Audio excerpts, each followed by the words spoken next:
How do you know Yahuwah's name is pronounced Yahuwah? Anybody ever ask you that? How do you know? Y'all who have been walking with Yahuwah for years, how do you know? We have to defend the name of Yahuwah. But how do you actually know? A lot of this debate comes down to this right here, this oo. Some people are saying this makes the sound of a U. Some people are saying it makes the sound of a W. Some people say it makes the sound of a Y. And then you have some people that say that it makes the sound of like an I. So then you have all these different versions of the Father's name. And it's like, well, it doesn't matter what you call them. It doesn't matter. That's what some people say. If you say this makes an oo sound or a W or a Y, some people can consider that same. Yahuwah opens the eyes and the ears, and Yahuwah teaches us, makes us more set apart. So when somebody comes to you, you say, well, how do you know this is not a W? How do you know this is not Yahweh? Because instead of making an oo sound, I'm going to throw a W in there, which is what they do with the tetragrammaton thing, right? We've all seen that, the YHWH. So people are walking around calling them Yahweh. Then you can go to these debates. Well, what came first, the U or the W? And if you look, of course, the U came first, but for some people, that's not enough. And maybe it shouldn't be, because what should we be basing everything on? What should everything come back to? Where should we turn? I'm going to write it how you said it. We were taught to say Torah, right? But it's actually Thurah. Exactly. Hallelujah. The Thurah. Well, I don't know. Is it Thurah? Because remember, here's this letter right here. Now we're back to the same debate. Does this make a W sound or a oo sound, a W, a Y, or an I? And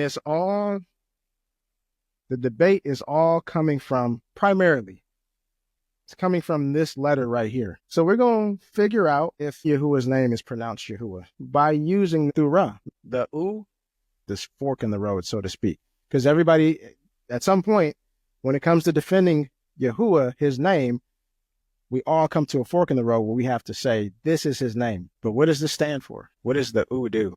It's a nail. It does what? It also does what? It establishes. This is a super important letter because it's causing a lot of debate about how you pronounce the Father's name. This one letter. But this letter we see right here, man, Yahuwah is right. This letter establishes. So we got to go to the Thurah. We're going to see if that's how you pronounce it. We got to go to the Thurah to establish all matters. But what else do we need to establish a matter? It's a command. 2 or 3 witnesses. Man. So here we have this word here. Then we have this Greek word. The meaning of this word is door. It's pronounced Thurah, different language, different witness, right? So when folks are like, oh, the Greeks got to it and they jacked it all up, what the devil means for evil, Yahuwah turns it around for good to establish a second witness in a different tongue. It has the same pronunciation, one meaning instructions, one meaning door.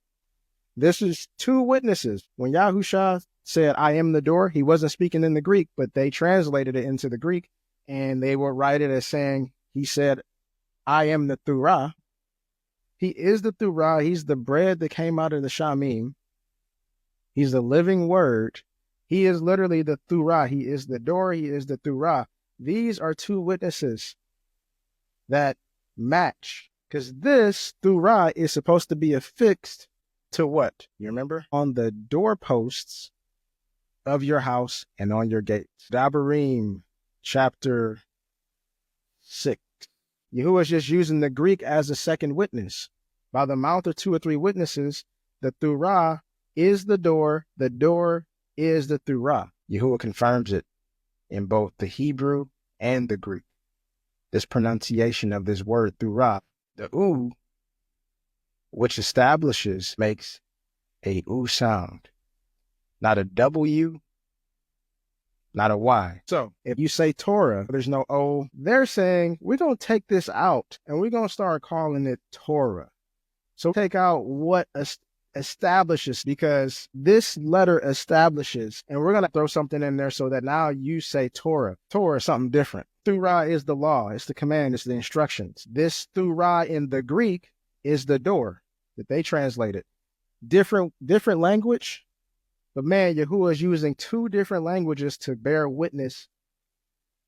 Who could do something like this? That the word for door happens to be Thurah, and the word over here for law happens to be Thurah. If these don't match, if this is somehow Thurara, but this is Thurah over here, that's not linking. These two match.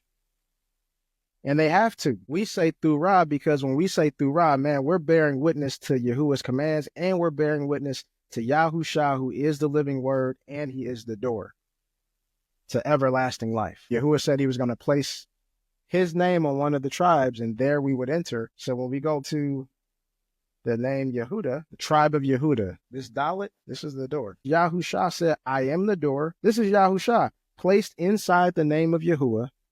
This is the only door that leads to salvation. The only way to get through is through Yahushua. Anybody that didn't come through him is a thief and a robber. When we enter this marriage, we take on the name of Yahuwah. So not taking his name in vain means a lot when it's looked at as a marriage. You got to become one with Yahushua to get in. So the people who enter into this door are then known as Yahudim, literally taking on the name of Yahuwah. Thurah confirms that his name is Yahuwah in both the Hebrew and the Greek. This pronunciation of this word Thurah makes a U sound, not a W, not a Y. And Elohim said further to Mashah, thus you are to say to the children of Yasharal, Yahuwah, Elohim of your fathers, the Elohim of Abraham, the Elohim of Yitzchak, the Elohim of Yaakov, has sent me to you. This is my name, and this is my remembrance to all generations.